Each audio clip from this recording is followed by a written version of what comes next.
What's up, guys and gals? Welcome back to the Nerd Castle for the first episode in our coverage of Clockwork Empires. This is indeed a sponsored series. The game released into its 1.0 edition in the last week or so, and I'm very, very excited to present it here for all of you. This is one of those games that I've waited around for a long time because it's made by the developers of Dungeons of Dreadmore, which is one of my favorite games of all time. So anyways, Clockwork Empires is essentially a game like Towns or Dwarf Fortress or any of the games of those type.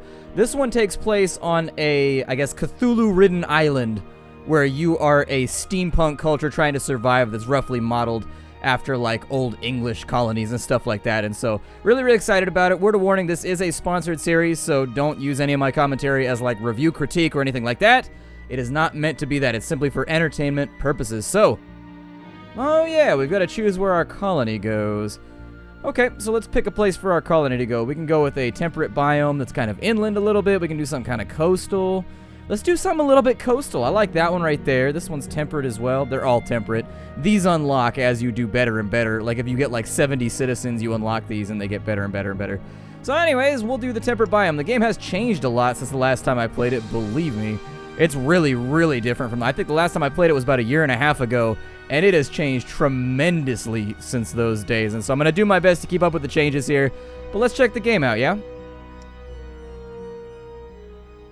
Alright, so welcome to the frontier. Join the colonies. Welcome to the frontier. Your travels have seen you on a merchant ship over frosty peaks, and you find you've rather come to enjoy the adventure. Your advance party is ready, and it's time to get to work on expanding. The empire is just overflowing with workers, ready to be shipped off to the colonies with available housing. You realize you left your monocle on the bedside table at home. You also remember your mentor's advice on colonial management. Get extremely drunk and hope nobody gets killed.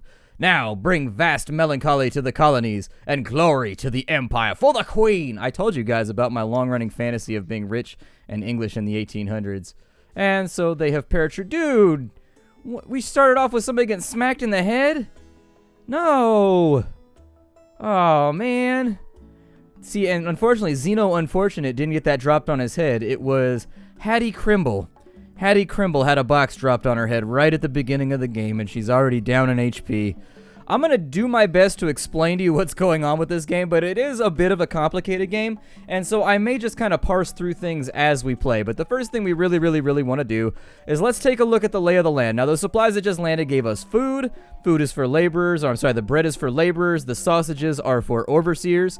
If you don't really know how the game functions, which I'm assuming you don't, this might be the first time you've seen it, the labor system in this game is a little bit different from what I've come to expect from management sim games like this. And so, your middle class to upper class people, they are overseers. And then overseers each have workers assigned to them down here.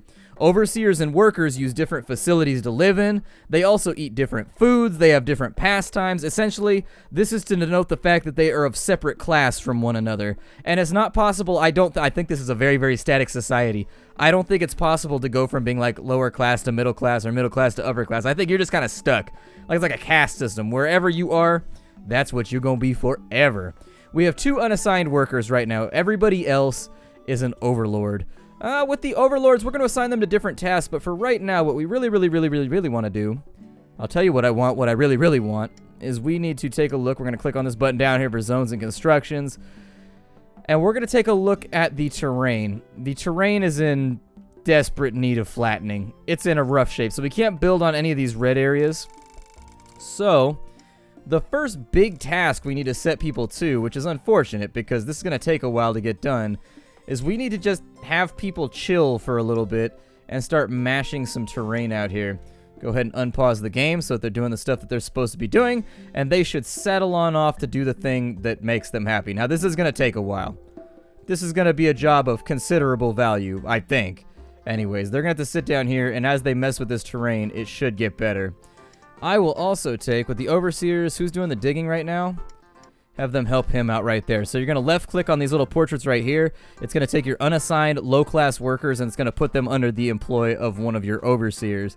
And you can move these around as much as you want. Your overseers, as far as I know, are the only ones who matter when it comes to skill assignment. When it comes to leveling up, I think everybody can like level and get better at stuff. You take a look right here, everybody's got skills. And so let's take a minute. We're going to pan and scan through all this stuff. So there's quality of life stuff here. There's traits. So this guy is brutish. He's prone to cause problems with the colony when he's angry. There's a gregarious like other colonists. He becomes happier as the colony becomes more populated. He's got a pioneering spirit. He's less picky about quality of life, including sleeping outside, generally resilient, especially to harsh climates. In addition, they will have memories. These will change the way that they view the world and change their outlooks. They've got happiness, despair, anger, and fear. Now then, once they've got the ground all flattened out, which I hope will happen sometime soon, but they have a lot of flattening to get done. Like a lot of flattening, and we can't build on any of this until it gets finished off.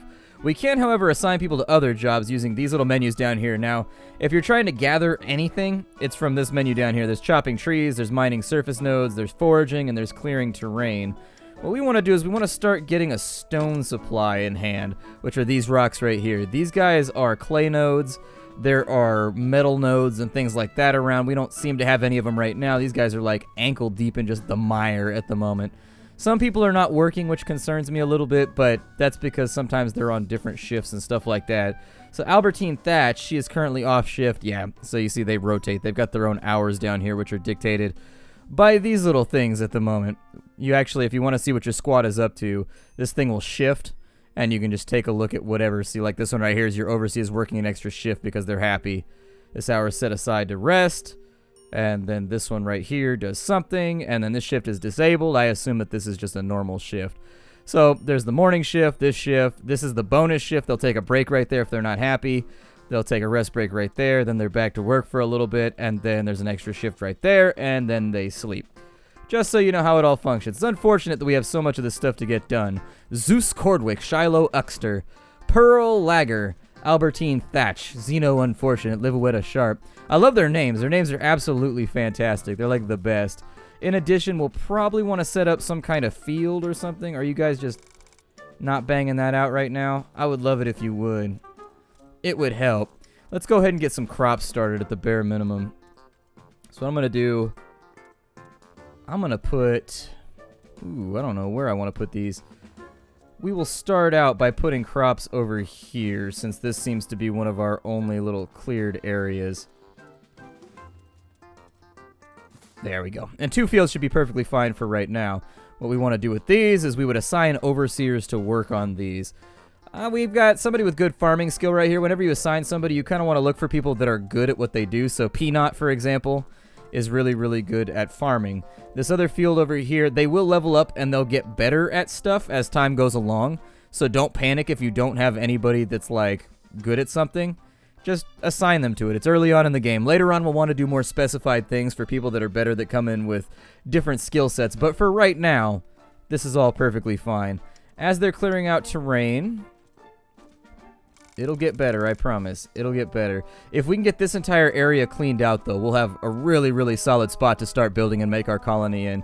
They're going to get started with the planting of crops. That's perfectly great. If you want to speed the game up or slow it down, you can do it up here in the top right-hand corner. You can change your building views to include or exclude walls. You can increase the game speed.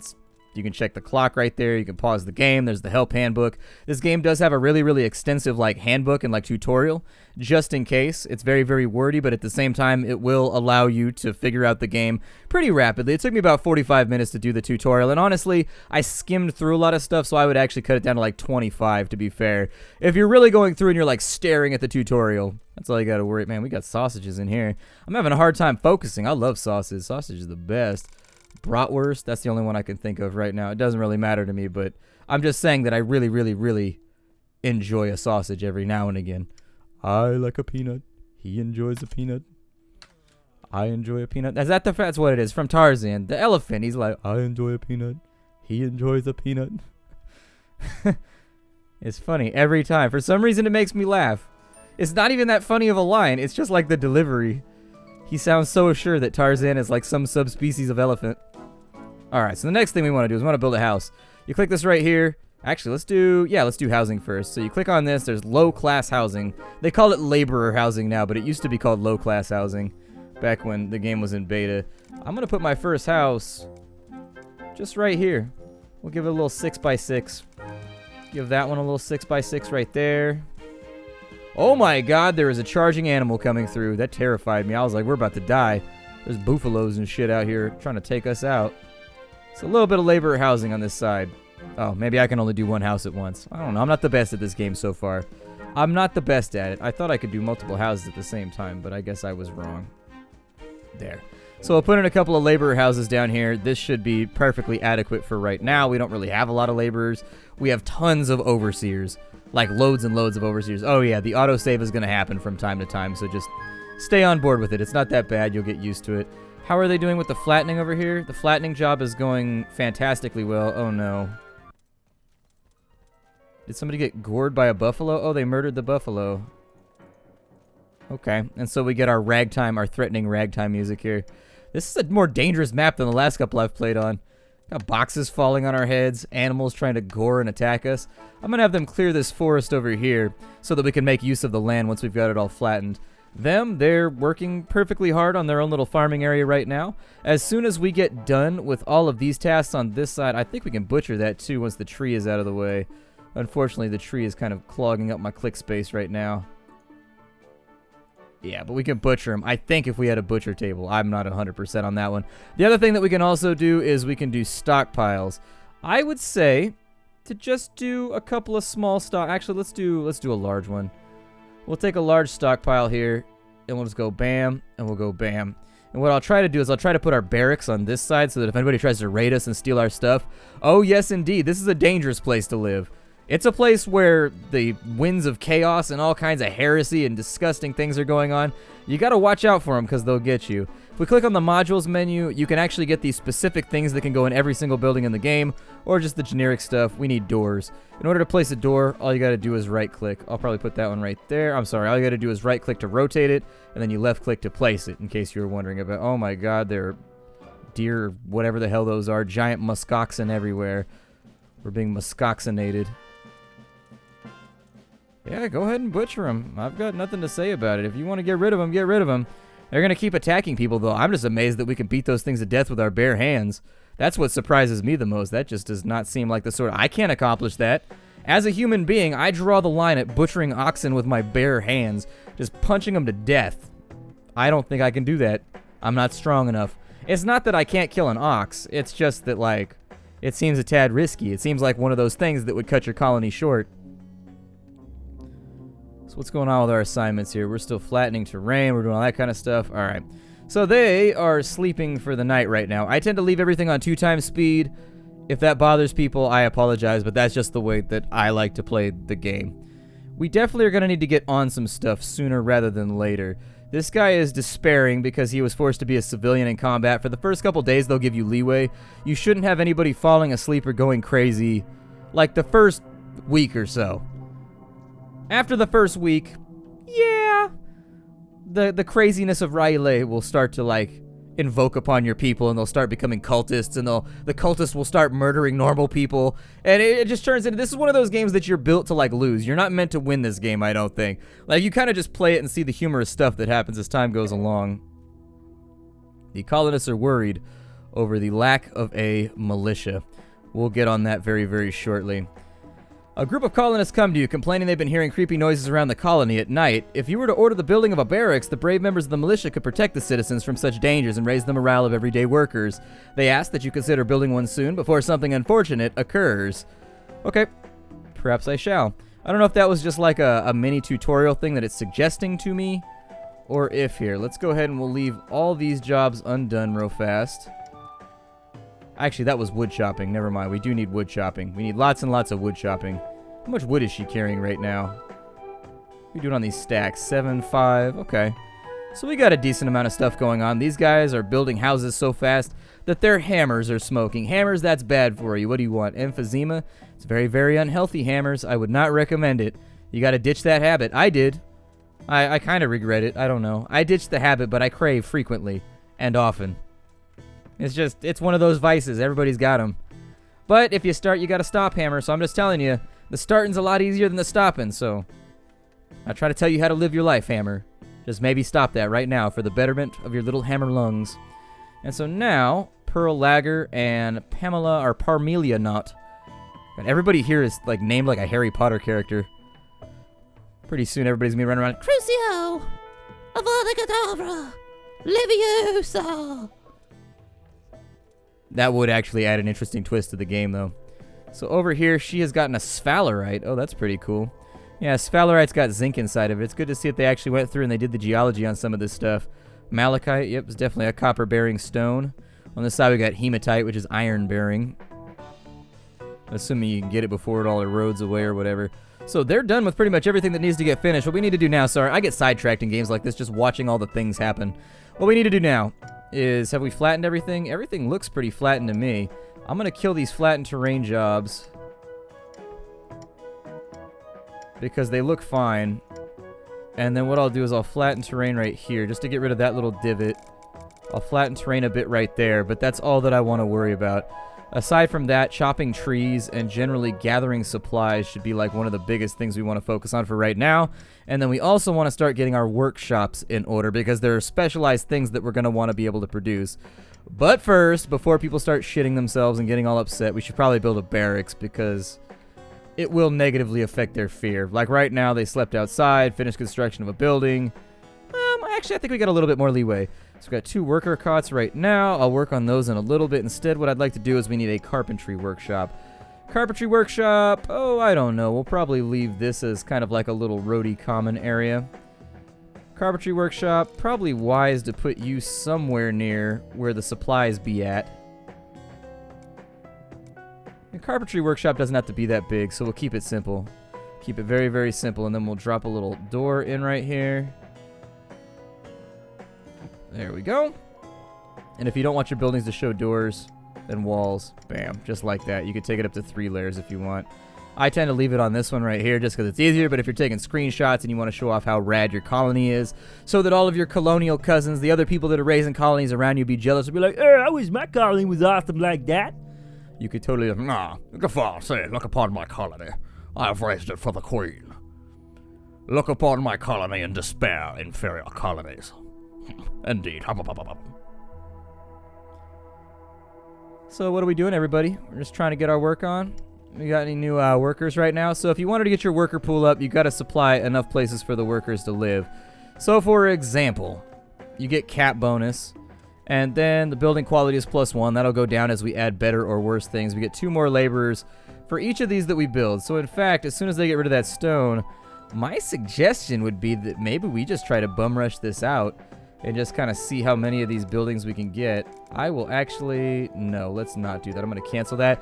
Instead, what I'm going to have these do is I'm going to have this turn a corner slightly over here, almost like the road is turning, and we'll give them a 6x6. And so these will have doors on this side. The door will be right there, and our first road will be on this side. If I were to... Yeah, put them nice and close next to each other. That's always the best way to do it. In case of fire, build your buildings as close to one another as possible. There's no way that will ever go wrong and that you will ever regret what has happened. There we go. And so each of these will add it. You're going to get imports, so you're going to get people that come in. Your population cap can be seen right there. We're at 9 out of 13. As we build more buildings, that population cap will get better. There we go. And so you want lots of workers coming. And it'll tell you over here, it'll be like, laborers incoming, and it'll have a little meter. Family research. Parmelia Knott has taken up the study of genealogy and has been poring over documents related to the Knott family tree. After some studying, she declares her discovery that Shiloh Uxter is actually a distant relative. How lovely for her. And then our carpentry workshop has been built as well. So for the carpentry workshop, the first thing we want to do is we want to go to our modules menu right here. And then we're going to jump into the carpentry tab, and we need a carpentry workbench. Now, you can build as few or as many of these as you want to build based on how many workers you're going to have in here. I would recommend having at least 2 of each type of workbench. So there's these, and there's an assembly workbench. I'd put 2 of each in here so that if you have 4 workers, they can each do a separate task on each bench. And you can get to work producing all the things you're going to need in order for your society to be successful. Because don't doubt it for a moment, your carpentry building is actually one of the more important ones. It's pretty good for your colony. Ah, immigrants have arrived. So, recent reports of your colony's progress and, more importantly, ample housing have drawn immigrants to your colony. Approaching the border, you see 4 laborers. They seem to be doing well, as befits those braving the wilderness to a new colony. Build additional houses and you'll find your workforce can grow further. Very, very nice. Okay, so we got 4 more workers. We'll want to assign those for right now. I would strongly suggest that we help the farmer out a little bit. Help a farmer out a little bit. I would also suggest that after we assign somebody to there, let's make everybody general. Actually, no. Actually, yes. We'll keep everybody general purpose for right now. We should have another crop of immigrants coming in before we have to worry about anything else. So I assign basically everybody to general purpose and then some people to farming so that they can actually get these fields done quicker. Because I don't know if you noticed, but we're going through food pretty quickly. Food has this tendency to disappear in this game. In addition, the next workshop we're going to have, talking about food, is going to be the kitchen, which is our next workshop. And so I'll take the kitchen. The kitchen should be a little bit larger, just to make sure, because you need like ground space in order for certain things to function over here. But now that they're done, oh good, they got both the workbenches done. So what we'll want to do is we need to assign a workshop to an overseer here. The Carpentry Workshop, we'll want to find somebody that's reasonably decent at carpentry. I would say to go with Livawetta Sharp. Sounds good to me. And so Livawetta Sharp, she's got 2 workbenches to work with. I'm going to assign her to making planks for right now, because planks are very, very useful. I'm going to make it so that we always have a minimum of, let's say, 20 planks. And you can shift-click either of these to make it go up by 10, in case you're wondering how I did that. Try to make this as informative possible. I know that this is one of the games that I'd watched for a long, long time in the indie genre. Like, I'm really, really excited about it, so I'm glad. What a beautiful day. The sun seems brighter than usual today and has brought with it a bounty of crop growth. How wonderful. Your colonists seem to enjoy the lovely day as well. Oh, good. A good thing happened. Good things don't tend to happen in this game. I don't know if you've locked in on that yet. But this game is kind of like Dwarf Fortress in that, like, bad shit happens most of the time. It's rare that good things happen. Let's assign a couple of jobs out here. There are little things here and there that I would like to accomplish. Grab the clay. If you can get the iron out of there, that would be perfectly fine too. I wouldn't be upset about it. Nobody's working on that right there, which is what that little question mark means, in case you were wondering. Not a big deal. Something we will have to deal with here or there, but... and drop a door in right there. I'm not going to be focusing on doing things like symmetrically or anything like that. I'm just going to drop things in where I feel like dropping them, so I know if the symmetry bothers you. It can be rough. I know it can be rough, but this is going to be a tough series for you. And I apologize for that, and there's not much that I can do to ease your suffering. Wish that there was, but there ain't. We've got 9 jobs available right now. They actually took in the first corn harvest, which is very, very cool. So, I heard that while they did it, they're like... I heard that was what they were doing out there. It might just be the evil forces of the island, though. We do have 1 disturbance point. So, be aware. Things to watch out for. He's going to dig up some clay over here. That's fantastic. I know this doesn't seem like it's going to be really, really useful. But I can forge bones? Really? Go forge those bones. I didn't even know that was an option or like a thing you could do. Yeah, forge bone. Maybe we'll be able to use it for something. I'm not super experienced with this game, so we're probably going to die horribly. I'm just giving you a fair warning now. All I know about this game is that you want to move really, really quickly when it comes to getting stuff done. And if you don't, you will regret it. So we've got a couple little cabins over here in the corner. That looks very, very nice. I'll probably put some sandbags in right here to help protect us. And then, essentially, we want to treat this like a frontier colony where we could be attacked at any moment by, you know, things that really, really, really want to hurt us. He's going to work on the kitchen. That's important. We really, really, really want the kitchen to be worked on. If the kitchen doesn't get done, we won't be able to produce nice meals for our people. Because right now, they're eating what looks like the last of most of our supplies. So we've got enough food for 1 day, and we've got 38 raw food for 2 days. Very much something to think about there. Something to think about. This right here, once it gets done, though, should provide us with all the stuff that we need. You can check your stockpile by clicking on it. It'll tell you everything that's inside of all of your stockpiles. You can take these and you can disable them, too, if you want specific stockpiles to hold specific things. Once we get further into the game, I'll probably turn this one into food and wood only. But since we're going to be doing most of our buildings over here, our productive buildings right around the stockpile, should be fine. Don't worry about it too much. Everybody's still moving around. They're having a conversation about... what are they talking about? They're talking about something. I think they're talking about... oh, obsequious bootlicker. Enjoys being around aristocrats for some reason. Gets upset if they have no work to do. Okay, cool. The kitchen has been completed, so what we want to do over here is we're going to jump into our modules menu, and we're going to do stone ovens. And I would actually suggest you make at least 4 of these inside of here, just to make your life, oops, a little bit easier. You can rotate with Q and E. I still hit it every now and again on accident.